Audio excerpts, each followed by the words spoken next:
எல்லாமே இங்கே சென்னைக்கு வந்துட்டு பேட்டர்ஸ் அதில் ஆரம்பிச்சது தான். பிஸ்னஸ் எதாவது பண்ணலாம்னு சொல்லிட்டு ஆரம்பிச்சது தான் அந்த கடை. நம்ம வந்து மெட்ராஸ் சைடில் இருக்காது, எல்லாமே காரைக்குடி. நாங்கள் எல்லாமே காரைக்குடி கிட்னாடி.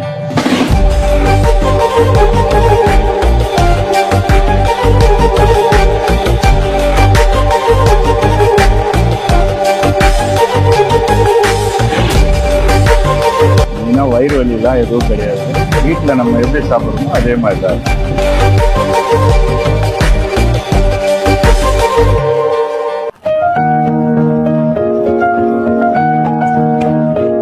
ஹாய் மக்களே, welcome back to our channel. நான் கிருத்திகா. இன்னைக்கு வந்து பாத்தீங்கன்னா ஒரு நான்வெஜ் மீல் சாப்பிடலான்னு லஞ்ச் டைம்ல நம்ம கிளம்பி வந்திருக்கோம். இது வந்து ஒரு சப்ஸ்கிரைபர் தான் ரெக்கமெண்ட் பண்ணாரு. இந்த ஸ்பாட்டும் எனக்கு ரொம்ப புதுசு தான். வேலிச்சேரிக்கு தான் நம்ம வந்திருக்கோம். இந்த இடத்துல பாத்தீங்கன்னா ஏகப்பட்ட நான்வெஜ் வெரைட்டிஸ் இருக்கா. என்னடா புரட்டாசி எதுமா என்ன சோதிக்காதீங்கடா அப்படின்னு சொல்றதுலாம் எனக்கு கேக்குது. கடையோட பேர் வந்து நியாஸ் மெஸ். கரெக்டா எங்க லொக்கேட் ஆயிருக்குன்னு பாத்தீங்கன்னா 200 ஃபீட் ரோட் வேலிச்சேரியில லொக்கேட் ஆயிருக்கு. லேண்ட்மார்க் பாத்தீங்கன்னா எமஹா ஷோரூம்க்கு பக்கத்துலயே இருக்கும். இன்னொரு லேண்ட்மார்க் பிரிட்ஜு கீழே இருக்கும். இந்த இடத்த பொறுத்த வரைக்கும் அன்லிமிட்டட் மீல்ஸ் வந்து 50 ரூபாய்க்கு கொடுத்துட்டு இருக்காங்க. அது இல்லாம ஏகப்பட்ட வெரைட்டிஸ் ஆஃப் நான்வெஜ் கிரேவிஸ் வச்சிருக்காங்க. சிக்கனு, போட்டி, லிவர், இந்த மாதிரி ஏகப்பட்ட வெரைட்டிஸ் இருக்கா. என்னெல்லாம் இருக்கு நம்ம டீட்டெயிலா பாத்துக்கோ. அதோட பிரைஸையும் நம்ம பாத்துருவோம். நம்ம மக்கள் கிட்டயும் ரிவ்யூ கேட்கல. நானும் சாப்பிட்டு எப்படி இருக்குன்னு சொல்றேன். வாங்க வீடியோக்குள்ள போலாம். சாப்பிடணும் இப்ப சாப்பிடணும். ஆமா டேய் எல்லாரும் வாங்கடா. நம்ம ஊர்க்கார போய் ஹோட்டல் வச்சிருக்க, அங்க என்ன வெட்டி போச்சு. எல்லாரும் போய் திருப்பியா சாப்பிடுங்க. வணக்கம்ண்ணா, உங்க பேரு? லெனின். எவ்வளவு நாளா இந்த கடையில சாப்பிட்டு இருக்கீங்க? நான் ஒரு 5 மாசம் சாப்பிடுறேன். டேஸ்ட்லாம் எப்படின்னா இருக்கும்? டேஸ்ட் நல்லா இருக்கு. மீன் குழம்பு நல்லா இருக்குனால தான் இங்கே வந்து சாப்பிடுவாரு. நான் லாஸ்ட் விஜயநகர் ரெஸ்டாரண்ட்டே வேலை பார்த்துருக்கேன். ஓகே. அங்கேருந்து இங்கே டிஃபனும் சரி சாப்பாடும் சரி எவ்வளவு எனக்கு பிடிச்சிருக்கு. சாப்பாடும் நல்லா இருக்கு, ரைஸ் நல்லா இருக்கிறதுனால. ஏன்னா நான் 3 வேளையும் கடையில் வந்து சாப்பிட்டுருக்கு. அதனால இங்கே உடம்புக்கு ஒன்றும் பிரச்சனை இல்லை. இங்கே அதனால இங்கே எல்லா கடையிலையும் சாப்பிட்டு பார்த்தேன். இது ஓரளவுக்கு எனக்கு செட்டாக இருக்கிறதுனால இங்கே வந்து சாப்பிட்டு நல்லா இருக்குமா. வீட்டு சாப்பாடு மாதிரி தான் இருக்கு. மெயினாக வயிறு வலிலாம் எதுவும் கிடையாது. வீட்டில் நம்ம எப்படி சாப்பிட்றோமோ அதே மாதிரி தான் இருக்கும். இன்னும் ப்ராப்ளம். ரைஸும் எங்கள் வருமானத்துக்கு ஏற்ற மாதிரி தான் எல்லாம் இருக்கு. மற்றபடி இந்த குழம்பு ஐட்டம்லாம் நாங்களே எடுத்து ஊற்றிப்போம். எதுவும் பிரச்சனை இல்லை. சாப்பிடலாம். வீட்டு சாப்பாடு மாதிரி தான் இருக்கு. இங்க சாப்பிடுறீங்க இல்லையா, சாப்பாடோட டேஸ்ட்லாம் எப்படின்னா இருக்கு? சாப்பாடு டேஸ்ட் சூப்பர் தான். அதாவது ரொம்ப தூரம் வேலைக்கு போயிருந்தோம், தேடி வந்து சாப்பிட்றோம். இங்கே நாங்கள் வேலைக்கு கூட 2 கிலோமீட்டர் அங்கே வேலைக்கு போயிட்டு வந்து டேஸ்ட் நல்லா இருக்கிறாச்சு இங்கே தேடி வந்து சாப்பிடுவோம். உங்களுக்கு ரேட் எல்லாம் கட்டுப்படியாதா? ரேட் கட்டுப்படியாது. சாப்பாடு நிறைய இருக்குது, ரேட்டும் அதுக்கு ஏற்ற மாதிரி இருக்குது.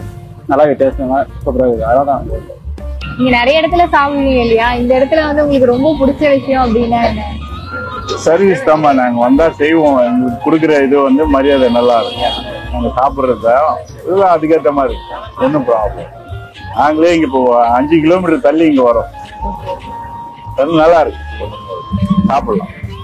இந்த டேஸ்டுக்காகவும் இவங்க வந்து பரிமாறுறாங்க இல்லையா, அந்த அன்புக்காக அவ்வளவு தூரத்துல இருந்து வரீங்க. அதான் சொல்லிட்டு நம்ம வீட்டு சாப்பாடு மாதிரி இருக்கு. மெயினா ஏதாவது வேற இடத்துல சாப்பிட்டு சொன்னோம்னா ஸ்டமக் பெயின் வரும், இல்ல கொஞ்சம் வயிறு ஊக்கணும் மாதிரி இருக்கும். இது இல்ல, நல்லா இருக்கு. இந்த இடத்துல ரேட் எல்லாம் எந்த அளவுக்கு எப்படி கொடுக்குறாங்க? பரவாயில்ல. ஏன்னா வெளியில நாங்க சாப்பிட்றப்ப 70 ரூபா சாப்பாடு இருக்கு, 60 ரூபா கேட்குறாங்க. இப்போ அந்த சைட்ல எல்லாம் சாப்பிட்டோம்னா 60 ரூபா சாப்பாடு. இங்க 50 ரூபா. சேம் ரெண்டும் ஒண்ணுதான். ஆனா அதோட இங்க டேஸ்ட் நல்லா இருக்கு, ரைஸ் நல்லா இருக்குன்றதுனால இங்க வந்து ரேட்டும் கம்மி தான். இங்க 50 ரூபா தான் கொடுக்குறாங்க. பரவாயில்ல.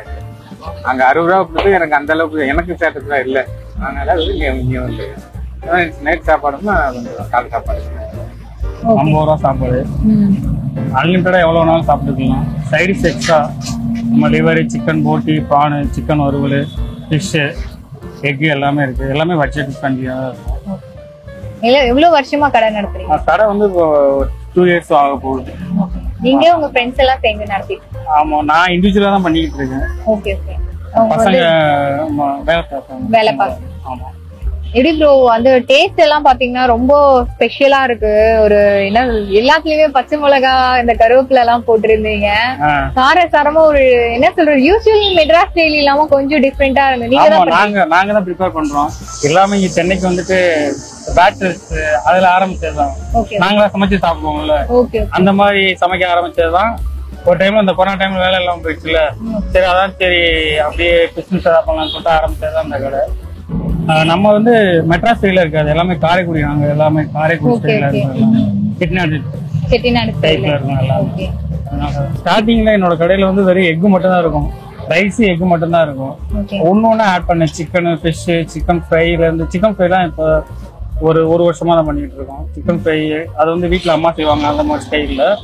ப்ரான் இப்போ 6 மாசமா தான் ஒன்னா தான் ஆட் பண்ணிருக்கோம், போட்டில இருந்து எல்லாமே. இன்னும் மக்கள் கேக்குறாங்க கடம்பா இதெல்லாம், டைம் பத்தல எங்களுக்கு. சிக்கன் லிவர், சிக்கன் கிரேவியுமே 60 தான். நம்மளோட பட்ஜெட் எல்லாமே 60-70 முடிஞ்சிடும். மற்றபடி சிக்கன் வறுவல் 70, மட்டன் போட்டி 70, எக்கு 10 ரூபா தான். ஃபிஷ் பாத்தீங்கன்னா சைஸை பொறுத்து 30 இருக்கு, 40 கொடுப்போம். கொஞ்சம் பெருசா இருந்ததுன்னா 60 அந்த மாதிரி ரேட்ல கொடுத்து விட்டுருவோம். ஃபைனலா கூட்டத்துல அடிச்சு பிடிச்சி எல்லாத்தையும் வாங்கிட்டு வந்துட்டேன். என்னெல்லாம் வாங்கியிருக்கேன்னு பாருங்க.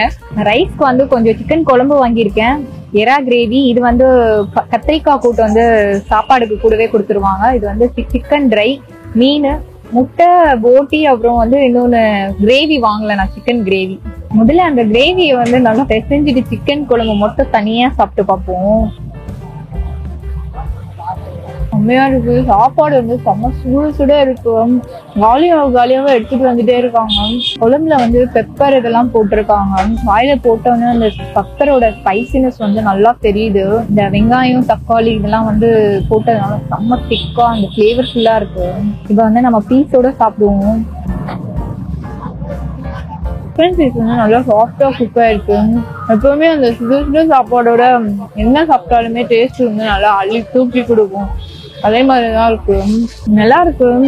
ஆக்சுவலா அந்த நான்வெஜ் அப்படின்னாலே ஒரு புடி ஸ்பைசினஸ் அதிகமா இருக்கும் போது அதோட டேஸ்ட் வந்து நல்லா இருக்கும். சோம்பு, இஞ்சி, பூண்டு, வெங்காயம், தக்காளி இதெல்லாம் வந்து அரைச்சி போட்டிருக்காங்க. அதெல்லாம் அந்த கிரேவியோட கன்சிஸ்டன்சி செம்மையா இருக்கு.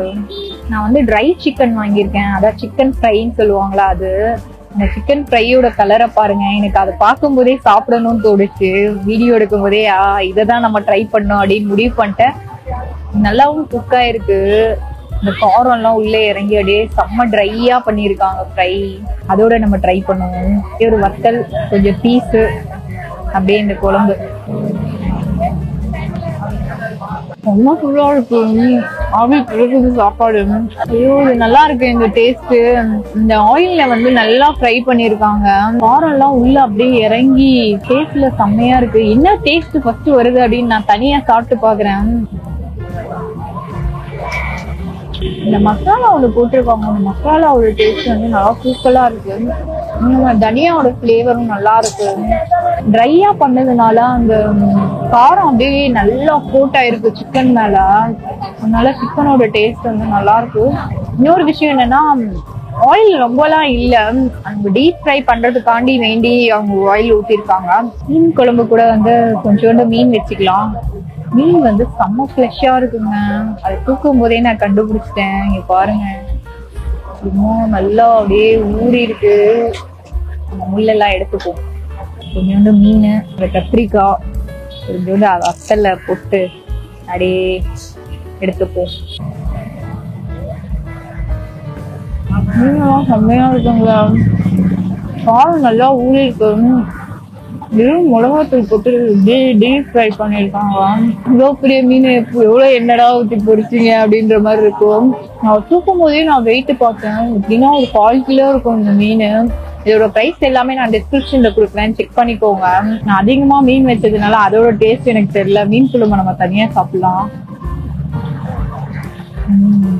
புளிப்பு டேஸ்ட், காரம் ரொம்ப அதிகமா இல்ல. காரம் இல்லைன்னா தான் எனக்கு ரொம்ப பிடிக்கும்னு உங்களுக்கு தெரியும். கரெக்டான காரத்தோட புளிப்பு டேஸ்ட் வந்து தூக்கலா இருக்கு மீன் குழம்பு.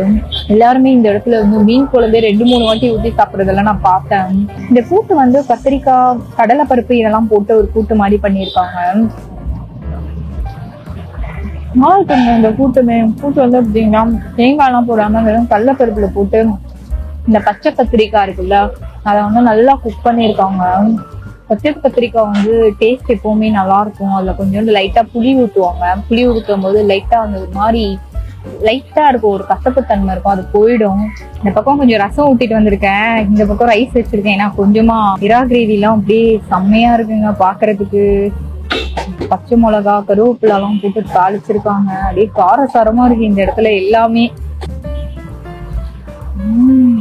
எல்லாத்துலயுமே கருவேப்பிலை தாராளமா போட்டு தாளிச்சிருக்காங்க. அந்த கருவேப்பிலையோட ஃபிளேவர் நல்லா இருக்கு. இதெல்லாம் வந்து நல்லா கிளீன் பண்ணிருக்காங்க. சோம்பு இதெல்லாம் போட்டு தாளிச்சதுனால அதோட ஃபிளேவர் வந்து அருமையா இருக்கு. எல்லாமே காரசாரமா இருக்கு. காரம் தூக்கலா போட்டிருக்காங்க. இறாவை பாருங்க, அப்படியே இறா வந்து ரொம்ப குக்கானா ஒரு மாதிரி ரப்பர் ஆகும். ஆனா சாஃப்டா குக் பண்ணிருக்காங்க. பாத்தீங்கன்னா ரசத்தோட கொஞ்சம் இறா தொக்கு வச்சு சாப்பிடலாம். ரசமும் டேஸ்ட் நல்லா இருக்கு. மெயினா வந்து எனக்கு இறா தான் ரொம்ப பிடிச்சிருக்கு. இறா அப்படியே ரொம்ப சாஃப்டா இருக்கு.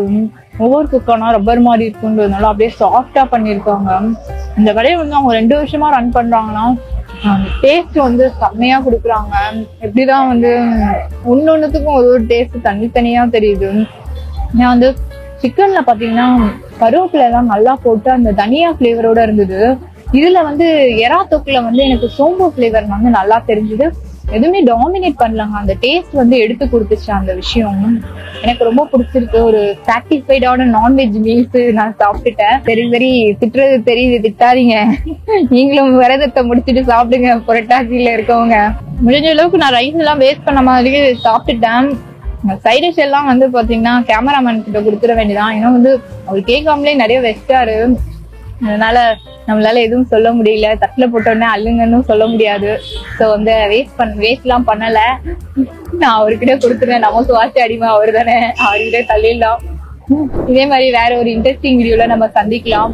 இத்துடன் உங்களிடமிருந்து விடைபெறுது உங்கள் கிருத்திகா. பாய். லைக் பண்ணுங்க, ஷேர் பண்ணுங்க, சப்ஸ்கிரைப் பண்ணுங்க. அந்த பெல்லுங்கிற பட்டன் இருக்கும். உங்க பொண்ணான கையால அந்த பெல்லை மட்டும் கொஞ்சம் அமுக்கிருங்க.